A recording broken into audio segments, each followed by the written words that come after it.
अस्सलाम वालेकुम स्टूडेंट्स, क्या हाल है आप लोगों के? ठीक होंगे।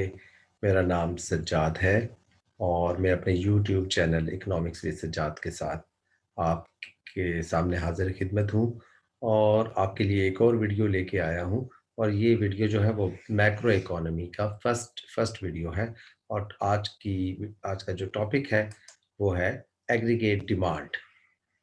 Aggregate demand. अच्छा, आप कह रहे होंगे कि एग्रीगेट डिमांड तो हमने शायद पहले भी पढ़ा है। जी, ये मैक्रो इकोनॉमी है, MACRO, मैक्रो वाली। जी, चैप्टर नंबर 4 स्टार्ट हुआ है। ए लेवल की जो बुक है, ये इसकी चैप्टर नंबर 4 और ये एग्रीगेट डिमांड मैक्रो इकोनॉमी का टॉपिक है।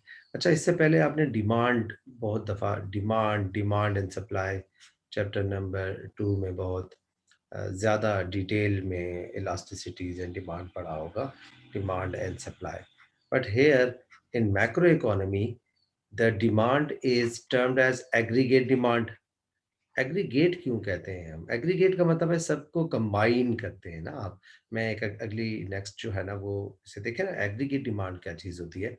एक सिंपल डिमांड है। सिंपल डिमांड कुछ इस तरह से है कि ये डिमांड कर्व है और ये डिमांड फॉर मैंगो की बात कर लेते हैं जी। मैंगो कि जब मैंगो 400 रुपये किलोग्राम होते हैं तो स्पेसिफिक इंडिविजुअल कोई एक जो शख्स है वो 1 किलोग्राम लेता है। लेकिन अगर जब प्राइसेस कम होती हैं तो वो उसे ज़्यादा डिमांड करता है, यानी प्राइसेस कम होने पर डिमांड को इंक्रीज करके 2 किलोग्राम वो डिमांड कर रहा है। लेकिन ये एग्रीगेट का लफ्ज़ साथ आ गया है।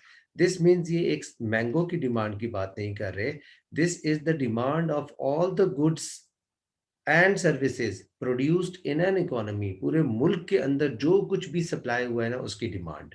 यानी आप ये करेंगे यहाँ डिमांड पूरे मुल्क के अंदर मैंगो की डिमांड, कार्स की डिमांड, राइस की डिमांड, ऑल फ्रूट्स की डिमांड, जि और services, telecommunication services, health services, educational services, ये जो है जो कुछ भी इकोनॉमी के अंदर बना है, जो कुछ मुल्क के अंदर बना है। ये आपको बता दूं कि एक मुल्क यूजुअली एक इकोनॉमी होती है। कोई थोड़ा सा डिफरेंस है, इसके लिए मेरी दूसरी वीडियो देखेंगे आप। लेकिन ये है कि मुल्क के अंदर जो कुछ भी बना है, जो कुछ सप्लाई हुआ है, मैं ये कहूँ उसकी डिमांड को एग्रीगेट डिमांड कहते हैं। और वो डिमांड हर डिफरेंट प्राइसेस पे डिफरेंट डिमांड होगी। एग्रीगेट डिमांड इस तरह से हम बनाते हैं एग्रीगेट डिमांड। यहाँ पे देखें, इस माइक्रो इकोनॉमी में जब सिंपल डिमांड होती है तो यहाँ किसी एक प्रोडक्ट की प्राइस लेते हैं। लेकिन यहाँ पे जब हम लिखते हैं तो यहाँ हम प्राइस नहीं, यहाँ हम कहते हैं प्राइस लेवल्स। प्राइस लेवल्स यानी किस प्राइस लेवल पे इकोनॉमी के अंदर यूजुअली गुड्स कितनी डिमांड होती हैं, इनका भी एक नेगेटिव रिलेशनशिप होता है। जी, अब ज़रा फर्दर मैं पिछली स्लाइड पे जा रहा हूँ, ये देखें। इसे डिफाइन यूँ करते हैं कि aggregate demand is the total demand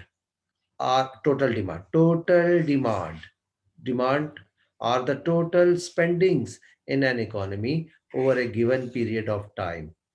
economy में तमाम चीजों की डिमांड, जो कुछ भी बना है उनकी demand.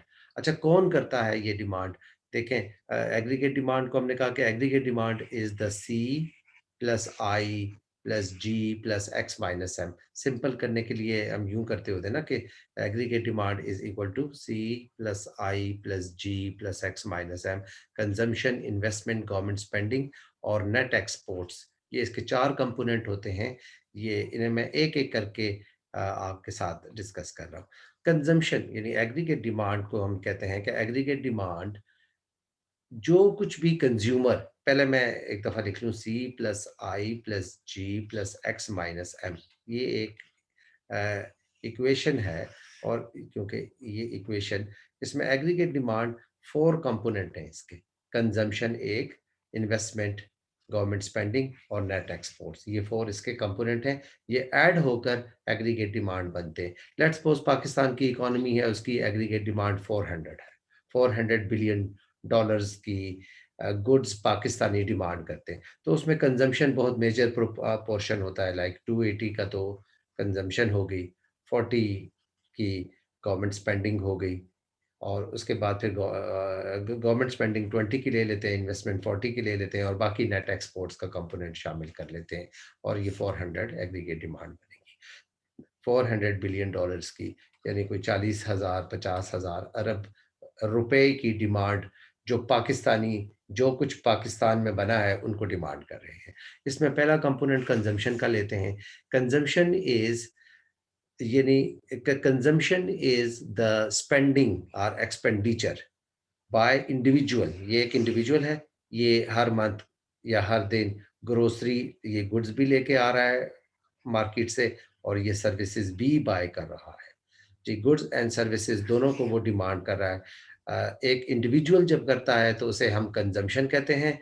It consist of spendings by households on goods and services.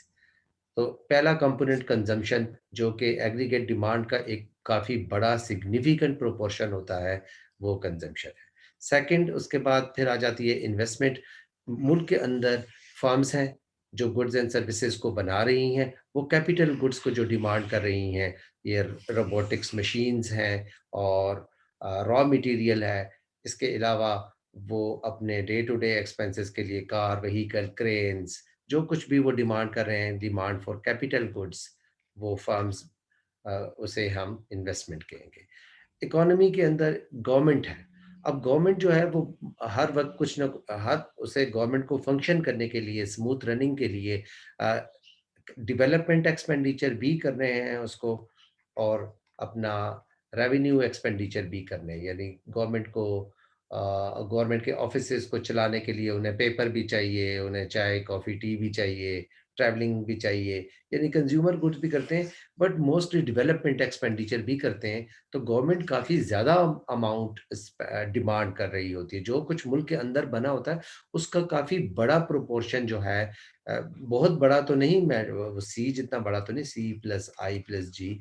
तो ये भी काफ़ी एक चूँकि गवर्नमेंट पाकिस्तानी गवर्नमेंट तो हर साल तकरीबन 5,000 अरब रुपए में ना इतने वो डिमांड कर लेती है, जो भी इकोनॉमी के अंदर गुड्स बनी होती हैं उनमें से 5,000 अरब 5,000 बिलियन रुपीज़ में।